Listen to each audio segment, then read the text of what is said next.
Salut, c'est Clément de Mouvement Conscient et dans cette vidéo, je vais vous montrer 3 façons pour augmenter instantanément vos performances sportives. Alors le premier point sur lequel on va se focaliser, ça va être l'intensité. Si vous voulez augmenter vos performances rapidement, vous devez absolument savoir comment vous allez gérer l'intensité en fonction des objectifs. Alors lorsqu'on veut gérer l'intensité, il y a 5 points qu'on doit prendre en compte. Le premier point, c'est que l'intensité devra changer en fonction des mouvements que vous allez travailler. Pourquoi ? Parce qu'un mouvement, ce n'est pas simplement un mouvement. Les mouvements que vous faites sont là pour vous donner des résultats spécifiques. Et en fonction du résultat qu'on veut, on devra travailler avec différentes intensités. Par exemple, si je prends l'haltérophilie, lorsque vous allez faire l'haltérophilie, vous allez toujours travailler avec une plus grande intensité lorsque vous allez faire des mouvements comme le snatch ou le clean and jerk. Comparé à des mouvements par exemple comme le curl inversé. Du coup, ça c'est déjà une première chose à prendre en compte. Le deuxième point par rapport à l'intensité, ça va être le type de qualité physique que vous allez travailler. Si maintenant vous essayez par exemple d'augmenter votre max de pompe, là on va travailler l'endurance force. Du coup, ce qu'on va faire, c'est qu'on va travailler avec moins d'intensité, mais pour ça avec beaucoup plus de volume.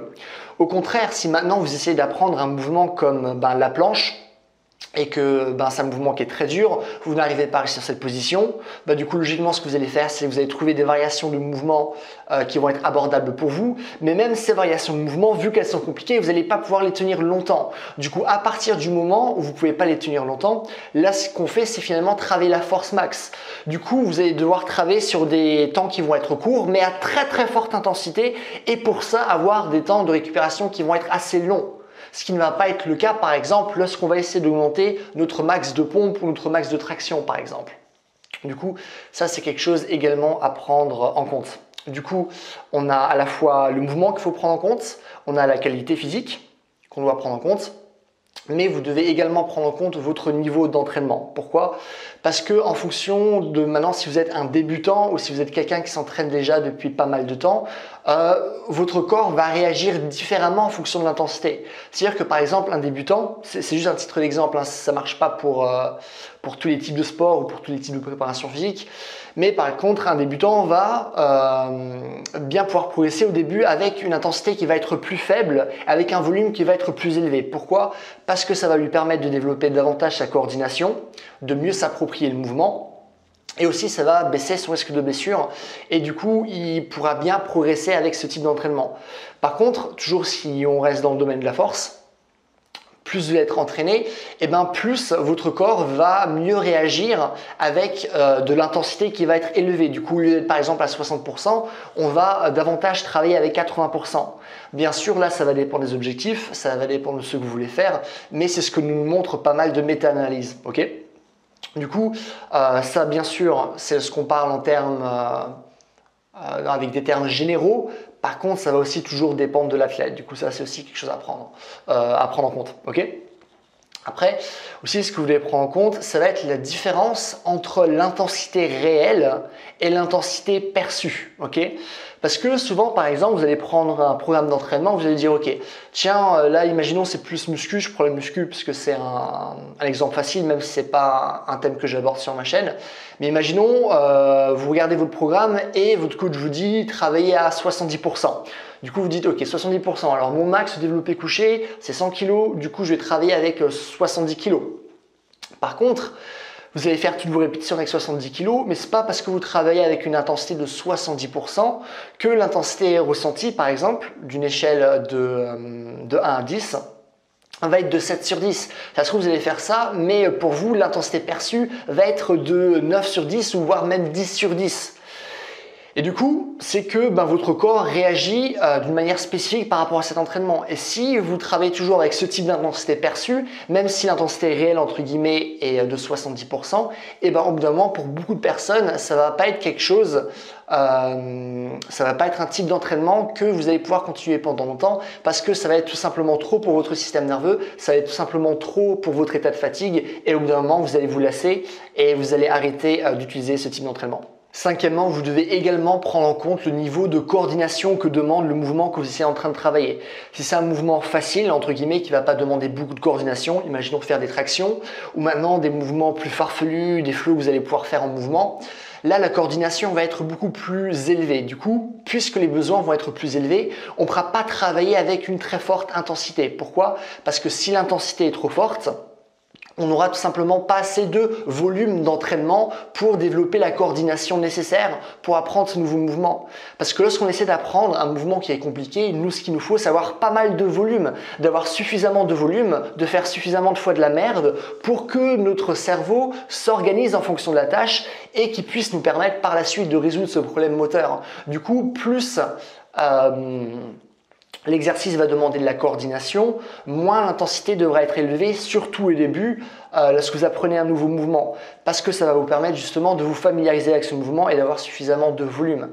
Néanmoins, c'est pas parce que l'intensité va être moins élevée que votre concentration ne doit pas être aussi élevée que si vous faisiez un mouvement qui va demander beaucoup plus d'intensité. Au contraire, pour vraiment apprendre un nouveau mouvement, pour vraiment apprendre quelque chose de manière générale, il y a plusieurs règles qu'on doit respecter. Une de ces règles, c'est que cette tâche doit être urgente pour nous et qu'on doit réellement être concentré tout le temps. Parce que l'apprentissage, lorsqu'on est adulte, se fait de manière active et non pas passive comme lorsqu'on est un enfant. Du coup, c'est aussi quelque chose à prendre en compte.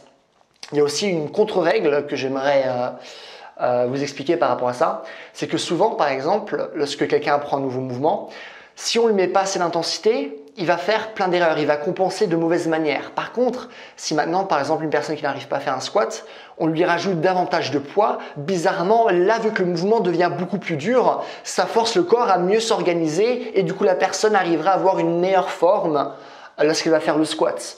C'est-à-dire que même si maintenant je vous donne des indications pour gérer l'intensité de vos différents entraînements, vous devez toujours rapporter ça par rapport à vous-même. C'est pas parce que je vous dis que c'est comme ça de manière générale que ça va marcher pour vous. C'est pas parce qu'un livre vous dit ça que c'est comme ça que ça marche, que ça va automatiquement marcher pour vous. Du coup, tout ce que je vous dis, vous devez vous l'approprier. Ok ? Du coup voilà, ça c'est les 5 points qu'il faut respecter pour bien gérer l'intensité en fonction de votre niveau et en fonction des exercices que vous allez faire.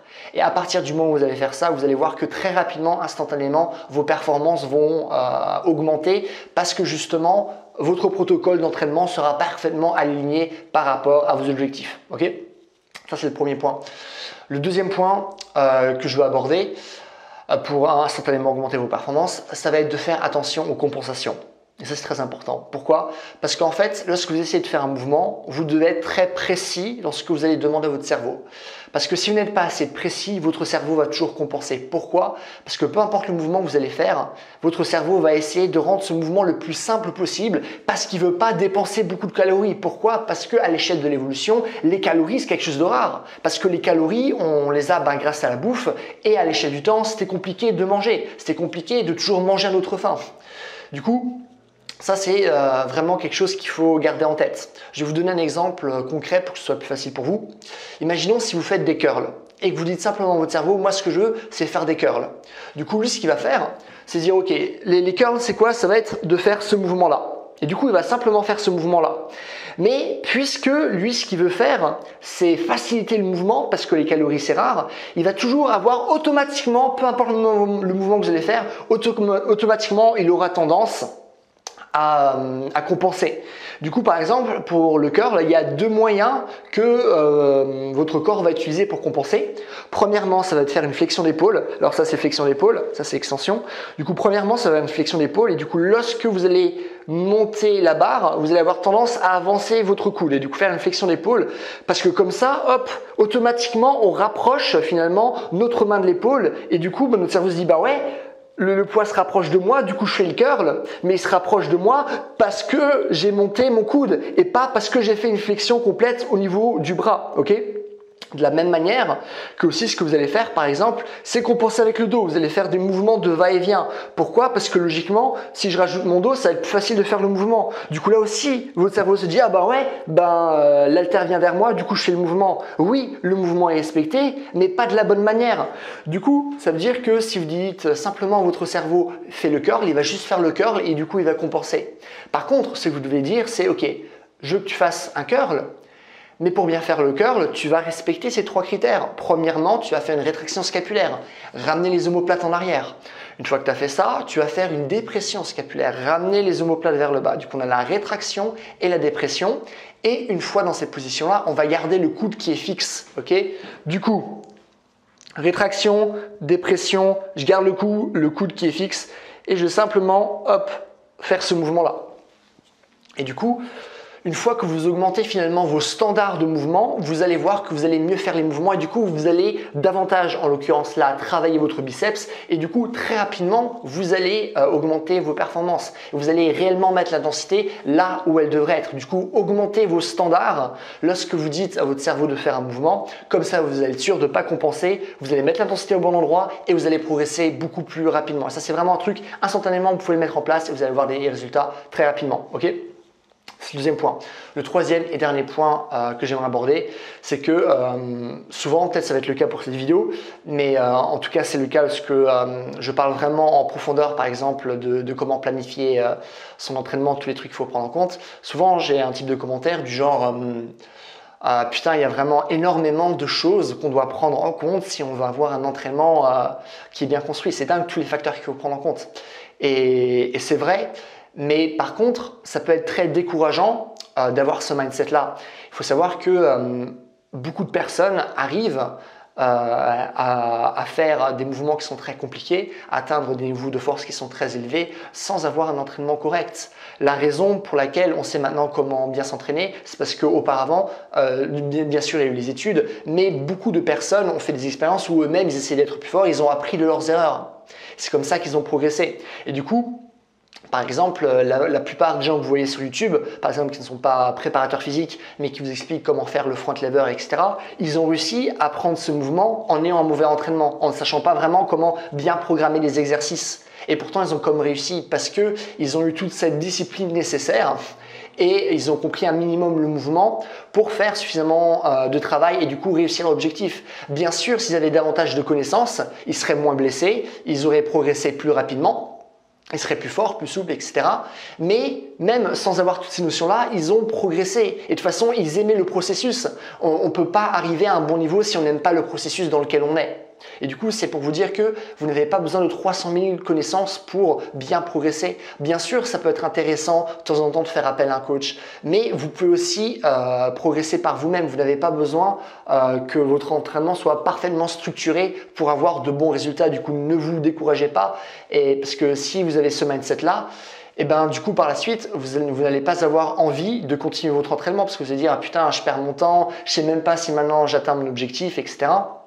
Mais de garder en tête que simplement en respectant juste quelques petites règles fondamentales, sans rentrer vraiment dans les détails, simplement en rebossant le mouvement encore et encore, en ayant une surcharge progressive, et ben vous allez progresser par rapport aux objectifs. Et bien sûr, vous allez faire des erreurs, mais ça fait partie du jeu. Du coup, c'est normal, vous allez comme progresser. Et je pense qu'à partir du moment où vous avez ce mindset-là, et ben instantanément, ça va vous permettre de rester sur le chemin et d'être suffisamment longtemps dans le processus pour justement avoir les résultats que vous voulez avoir. Parce que si on n'aime pas le processus, on arrête de faire nos entraînements et du coup on n'atteint pas nos objectifs. Voilà. Bah écoutez, c'est tout pour cette vidéo. J'espère que ça vous a plu, j'espère que vous avez pu apprendre des choses intéressantes. Si vous avez des questions sur la force, la souplesse, l'endurance, la vitesse, la coordination, quoi que ce soit, n'hésitez pas à me les mettre dans les commentaires, je réponds à tout le monde. Si vous avez aimé la vidéo, n'hésitez pas à me mettre un j'aime, comme ça la vidéo sera mieux répertoriée et du coup j'aurai plus de vues et plus d'abonnés, ce qui est cool pour moi. N'hésitez pas aussi à aller sur mon site si vous voulez un programme en ligne qui prend justement en compte ce genre de choses et pour les gens qui s'intéressent justement, qui vous explique en détail comment développer votre force, votre souplesse, votre coordination, votre vitesse, votre endurance. Je parle aussi de posture, de douleur, oui, il y a aussi un programme d'entraînement sur 4 mois. Du coup, c'est vraiment un programme très complet, il y a énormément de choses.